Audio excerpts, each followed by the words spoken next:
How's it going, YouTube? Welcome back to what we used to do. It's been a while. We used to do tournament recaps, and it's been a long time since we've done it. But currently, no one else is doing these, so we want to do more of these for you guys. It is on a Friday. My bad. This really should be up on Mondays for when we, cover over the weekend. Going forward, we'll try to do that more. But just want to talk about these because some interesting things happened in the past weekend for regionals. This is, by the way, if you don't know what this website is, this is sylvie.gg. You can check out these,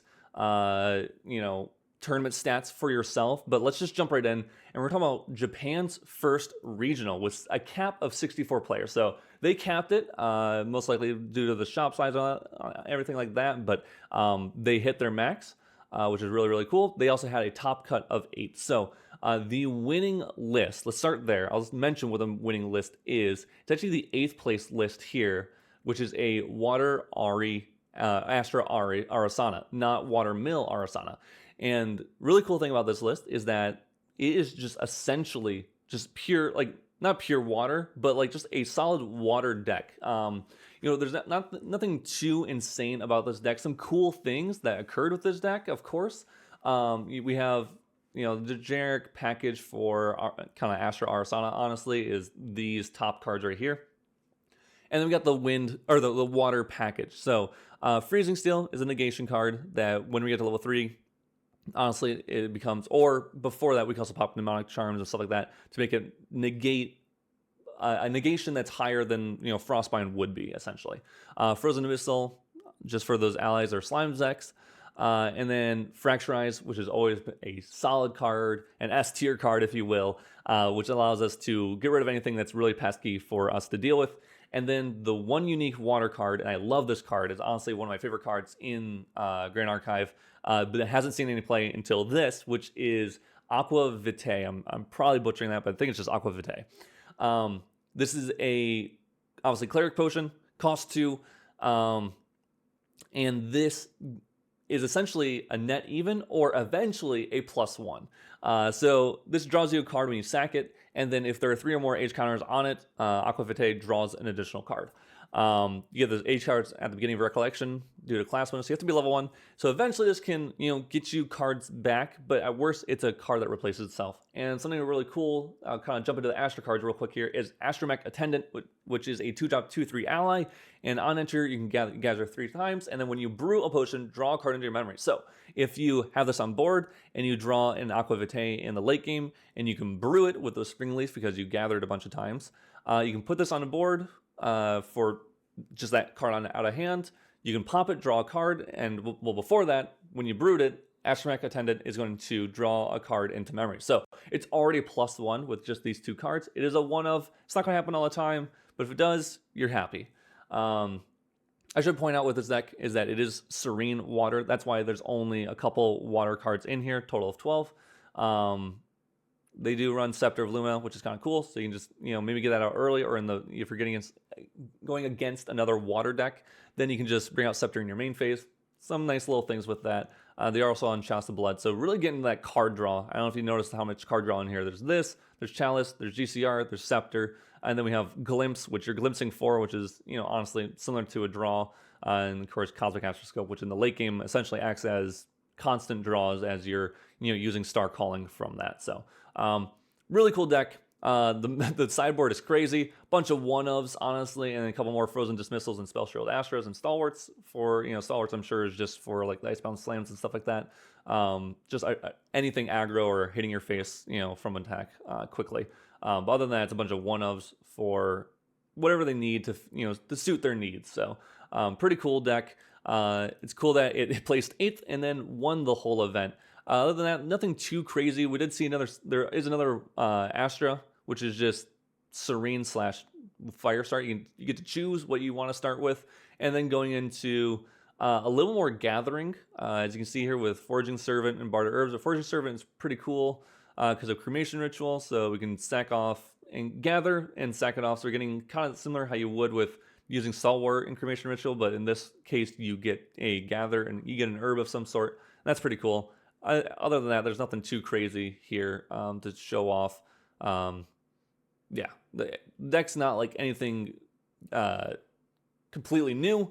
It's just some nice text to have if you are playing in weird matchups, and you're basically just using whatever you can to help stabilize yourself and gain value. So while leveling up, which is how fire usually does. But yeah, that was Japan's first regional. I believe here we got some breakdowns for you here because Still.gg has all that. See, there's 18 wind overall, 24 fire overall, 18 water overall, and 4 norm. So there were some slimes, I'm sure, some normal slimes. Yeah, here's one in 10th place. Here's another one here. I'm sure that's what those were. Let's go on to Indonesia. So Indonesia, I believe this is also their first regional. Not SCA's first regional, but obviously Indonesia's first regional. This one isn't too crazy. It's funny. In here, you can see Wind Allies Arasana and Fragmented Wind Allies Arasana. That's not what this is. These are actually 2 lists that are pretty similar, and the reason why it's called Wind Allies is it's not on purpose. I think that this is Civi.gg still has a couple more things to work out, but the reason why is because Guan Yu is in it, and the system thought because there's a Guan Yu in it, it must be an Allies deck. But that's not what that is. This is just a Wind Allies deck. I think this is just here. Honestly, I was trying to figure out why this was in here, and it did come in first here in the whole event. So obviously there's something good about this deck.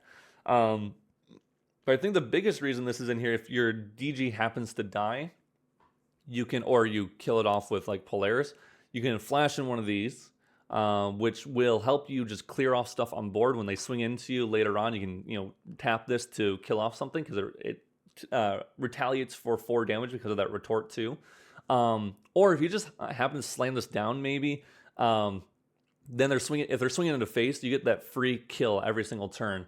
And otherwise, they have to swing 2 things into it, and you get to kill off one of those things. So it's like a 5 cost, or maybe cheaper if you got to kill off a dungeon guide on their turn. A 5 cost, deal with their board and soak up some some HP or some damage.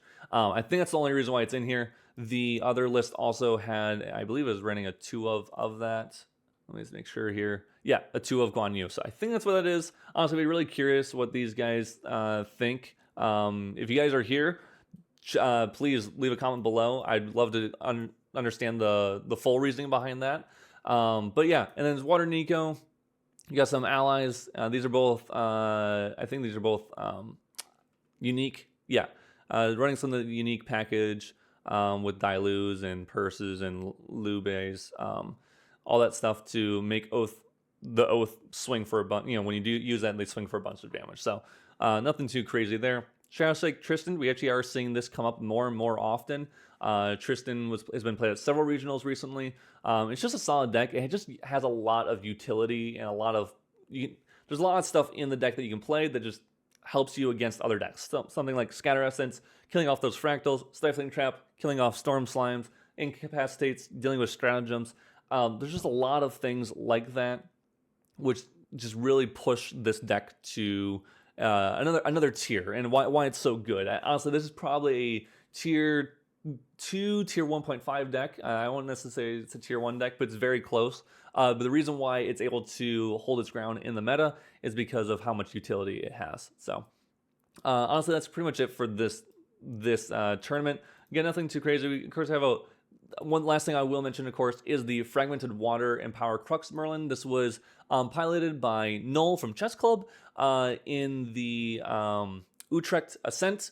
I think it's almost exactly their list, maybe a couple changes from it, but very similar to the list. It's basically going to level 3, slamming down an Incarnate, and keeping it alive with stuff like Coriolis Ward. And then, of course, using stuff like Mind Freeze to slow down your opponent to the point where you can get to Cone of Frost and just ping them for a bunch of damage. And using Spirit's Blessing to swing a bunch every single turn. So, and using sudden, restanding your champion and using Sudden Steals to swing for a bunch of damage. So that's the whole point of this deck. Nothing too crazy. It's a really, really cool deck. If you haven't seen it, definitely check it out. But let's move on to the last regionals. Oh, before I do that, let's look at the analysis. We have 23 wind overall, 40 water overall, 19 fire, and 11 norm. So you can see that water really dominated, was in this event. It had a little bit better conversion rate into top cut.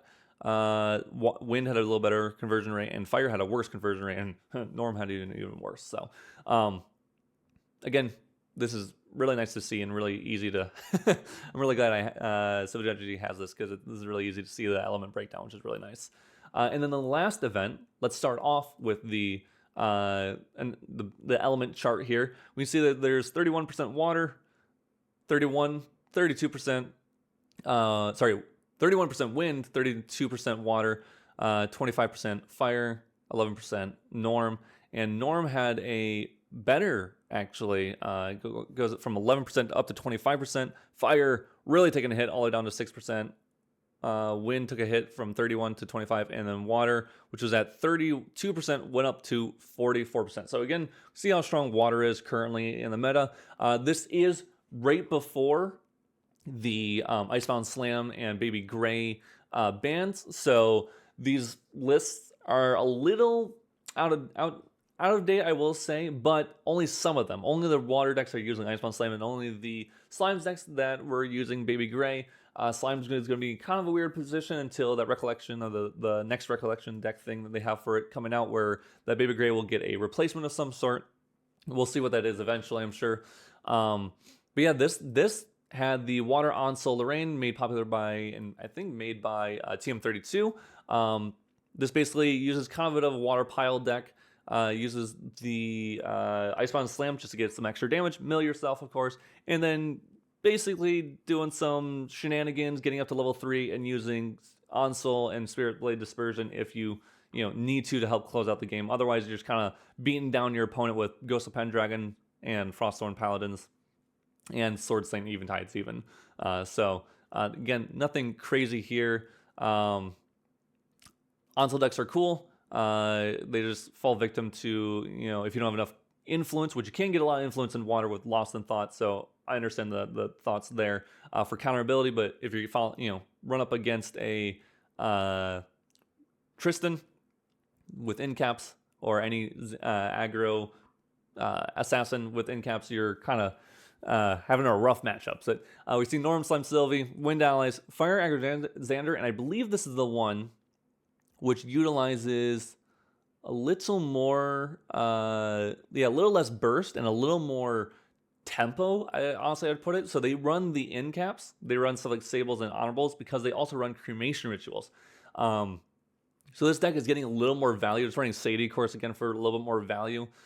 Just able to utilize multiple things to, if they can't happen to go for the one turn of Poison Dagger, burst them, win, they can kind of slow down a bit and get a little bit more value by getting prep counters on the Assassin's Ripper, and maybe going for Rending Flames or what have you, building up a little bit more influence and drawing a bunch more cards to use Planet Explosives more often and whatever it might be. So kind of a cool aggro Xander list, not your standard typical, but one that probably plays into the meta a little bit better than just straight Fire aggro Xander from the past. So here's another Tristan.